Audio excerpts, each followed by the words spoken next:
माता सीता किसका अवतार है? माता सीता का जन्म कैसे हुआ? सीता माता के बारे में 10 रहस्य।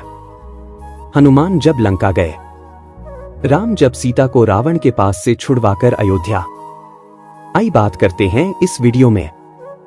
आप लोग वीडियो को पूरा देखें और लाइक शेयर जरूर करें। चैनल पर पहली बार आए हो तो चैनल से जरूर जुड़े। सीता माता के बारे में 10 रहस्य, महिलाओं को जानना जरूरी। पौराणिक काल में ऐसी कई महिलाएं हुई हैं जिन्हें हम आदर्श और उत्तम चरित्र की महिलाएं मानते हैं, लेकिन उनमें से सर्वोत्तम है माता सीता। जैसे श्री राम को पुरुषों में उत्तम पुरुषोत्तम कहा गया है, उसी तरह माता सीता भी महिलाओं में सबसे उत्तम है।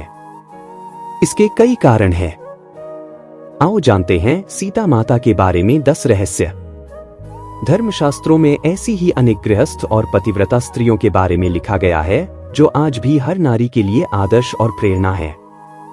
अनेक लोग माता सीता के जीवन को संघर्ष से भरा भी मानते हैं, लेकिन असल में उनके ऐसे ही जीवन में हर कामकाजी या गृहस्थ स्त्री के लिए बेहतर और संतुलित जीवन के अनमोल सूत्र छुपे हैं। देवी सीता मिथिला के राजा जनक की ज्येष्ठ पुत्री थीं, इसलिए उन्हें जानकी भी कहा जाता है। वाल्मीकि रामायण के अनुसार एक बार मिथिला में पड़े भयंकर सूखे से राजा जनक बेहद परेशान हो गए थे। तब इस समस्या से छुटकारा पाने के लिए उन्हें एक ऋषि ने यज्ञ करने और धरती पर हल चलाने का सुझाव दिया।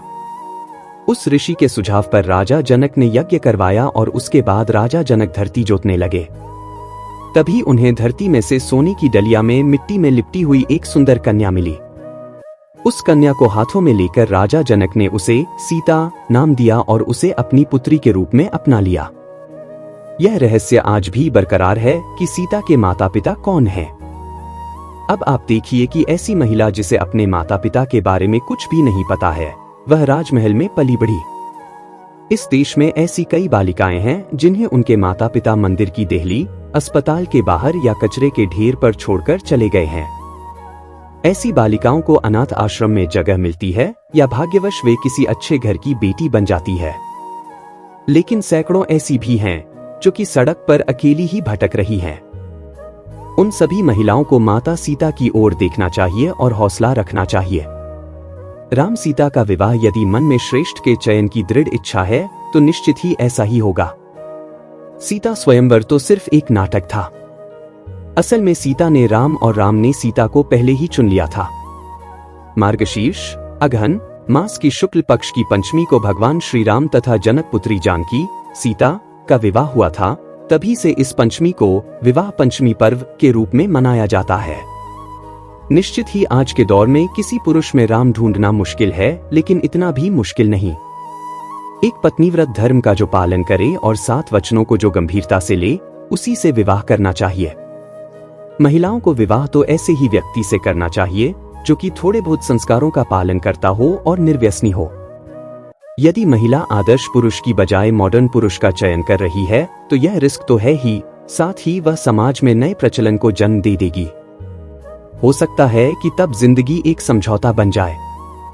यह बहुत ही आश्चर्य है कि वनवास श्री राम को मिला, लेकिन माता सीता भी उनके साथ महलों के सारे सुख, धन और वैभव को छोड़कर चल दी, सिर्फ इसलिए कि उन्हें अपने पतिव्रत धर्म को निभाना था। इसलिए भी कि उन्होंने 7 वचन साथ में पढ़े थे।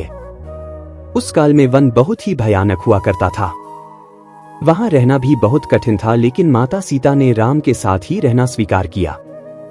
निश्चित ही पति को अपनी पत्नी के हर कदम पर साथ देना जरूरी है, उसी तरह पत्नी का भी उसके पति के हर सुख और दुख में साथ देना जरूरी है। कोई महिला यदि अपने पति के दुख में दुखी और सुखी में सुखी नहीं होती है तो उसे सोचना चाहिए कि वह क्या है। आदर्श और उत्तम दाम्पत्य जीवन शिव पार्वती और राम सीता की तरह ही हो सकता है। माता सीता सिर्फ गृहिणी ही नहीं थी, अर्थात घर में रहकर रोटी बनाना या घर के ही कामकाज देखना। वे प्रभु श्री राम के हर कार्य में हाथ बंटाती थीं। इस तरह वे एक कामकाजी महिला भी थी। श्री राम जहां रुकते थे वहां वे 3 लोगों के रहने के लिए एक कुटिया बनाते, खुद के कपड़े बनाते, जलाने की लकड़ियां इकट्ठी करते और खाने के लिए कंदमूल तोड़ते थे। उक्त सभी कार्यों में लक्ष्मण सहित माता सीता उनका साथ देती थी। माता सीता का जब रावण ने अपहरण कर लिया और उन्हें अशोक वाटिका में रखा, तब इस कठिन परिस्थिति में उन्होंने शील, सहनशीलता साहस और धर्म का पालन किया। इस दौरान रावण ने उन्हें साम, दाम, दंड और भेद तरह की नीति से अपनी ओर झुकाने का प्रयास किया, लेकिन माता सीता नहीं झुकी, क्योंकि उनको रावण की ताकत और वैभव के आगे अपने पति श्रीराम और उनकी शक्ति के प्रति पूरा विश्वास था। लंकाधिपति रावण ने अपहरण करके 2 वर्ष तक माता सीता को अपनी कैद में रखा था। इस कैद में माता सीता एक वाटिका की गुफा में राक्षसनियों के पहरे में रहती थी। हनुमान जब लंका में अशोक वाटिका पहुंचे तो वे भगवान श्रीराम की जो अंगूठी लाए थे वह सीता को दी। सीता माता बहुत खुश हुई। उन्होंने अपने कष्ट को व्यक्त किया और आशंका और निराशा भी जताई कि इतना विलंब कैसे हो गया राम को आने में। नाथ कहीं भूल तो नहीं गए मुझे? सीता के मन की ऐसी स्थिति जानकर हनुमान ने कहा कि राम को आने में थोड़ा विलंब हो रहा है माता, यदि आपको लग रहा है कि वे समुद्र पार कर पाएंगे या नहीं तो मैं आज ही आपको लेकर राम जी के पास चलता हूं। हनुमान जी ने उन्हें अपनी शक्ति का भरोसा और परिचय दिया। सीता हनुमान जी की शक्ति को देखकर आश्वस्त हो गईं और समझ गईं कि यह वानर तत्क्षण ही मुझे राम के पास ले जा सकता है। इसके बाद भी सीता जी ने कहा कि राम के प्रति मेरा जो समर्पण है, जो संपूर्ण त्याग है, मेरा पतिव्रता का धर्म है, उसको ध्यान में रखकर मैं राम के अतिरिक्त किसी अन्य का स्पर्श नहीं कर सकती। अब राम यहाँ आए, रावण का वध करें, जो उसके लोग हैं उनको मारें और हमें लेकर जाएं। राम जी ही मुझे मान मर्यादा के साथ लेकर जाएं, यही उचित होगा। माना जाता है कि रणक्षेत्र में वानर सेना तथा राम लक्ष्मण में भय और निराशा फैलाने के लिए रावण के पुत्र मेघनाद ने अपनी शक्ति से एक मायावी सीता की रचना की, जो सीता की भांति ही नजर आ रही थी। मेघनाद ने उस मायावी सीता को अपने रथ के सामने बैठाकर रणक्षेत्र में घुमाना प्रारंभ किया। वानरों ने उसे सीता समझकर प्रहार नहीं किया। बाद में मेघनाद ने मायावी सीता के बालों को पकड़कर खींचा तथा सभी के सामने उसने उसके 2 टुकड़े कर दिए।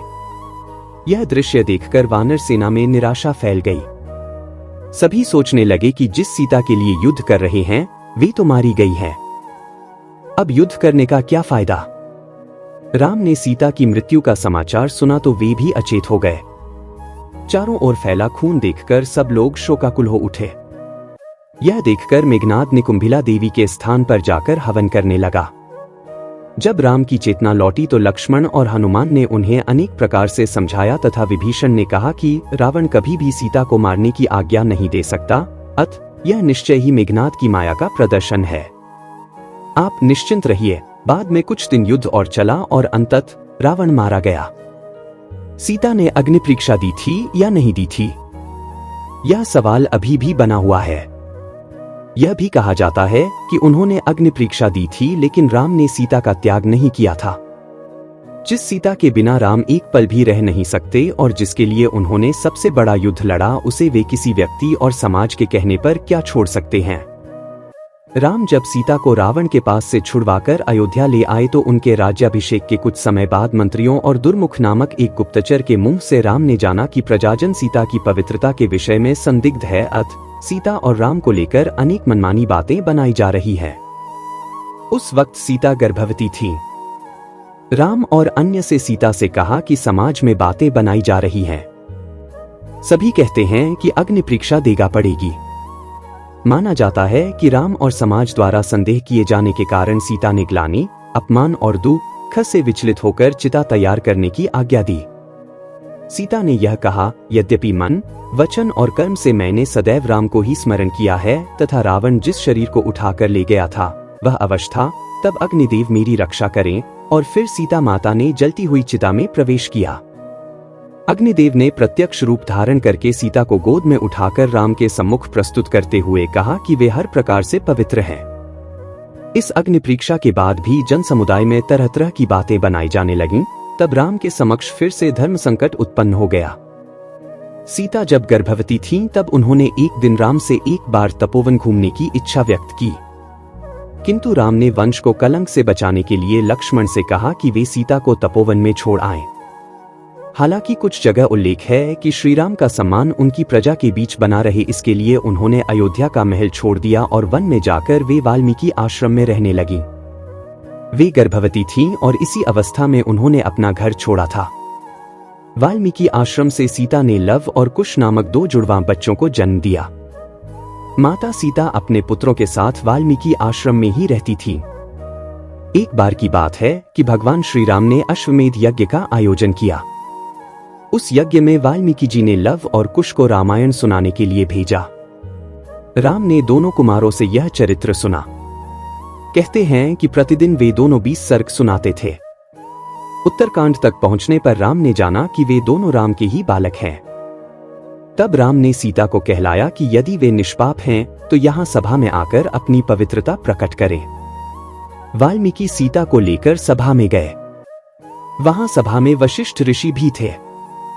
वशिष्ठ जी ने कहा, हे राम, मैं वरुण का 10वां पुत्र हूं। जीवन में मैंने कभी झूठ नहीं बोला। ये दोनों तुम्हारे पुत्र हैं। यदि मैंने झूठ बोला हो तो मेरी तपस्या का फल मुझे न मिले। मैंने दिव्य दृष्टि से उसकी पवित्रता देख ली है। सीता हाथ जोड़कर नीचे मुख करके बोली, हे धरती मां, यदि मैं पवित्र हूं तो धरती फट जाए और मैं उसमें समा जाऊं। जब सीता ने यह कहा तब नागों पर रखा एक सिंहासन पृथ्वी फाड़कर बाहर निकला। सिंहासन पर पृथ्वी देवी बैठी थी। उन्होंने सीता को गोद में बैठा लिया। सीता के बैठते ही वह सिंहासन धरती में धंसने लगा और सीता माता धरती में समा गई। हालांकि पद्म पुराण में इसका वर्णन अलग मिलता है। पद्म पुराण की कथा में सीता धरती में नहीं समाई थी, बल्कि उन्होंने श्री राम के साथ रहकर सिंहासन का सुख भोगा था और उन्होंने भी राम के साथ में जल समाधि ले ली थी। इन बातों का निचोड़ यही है कि आज की स्त्री भी सीता के पावन चरित्र की तरह ही सेवा, संयम, त्याग, शालीनता, अच्छे व्यवहार, हिम्मत, शांति, निर्भयता, क्षमा और शांति को जीवन में स्थान देकर कामकाजी और दाम्पत्य जीवन के बीच संतुलन के साथ सफलता और सम्मान भी पा सकती है।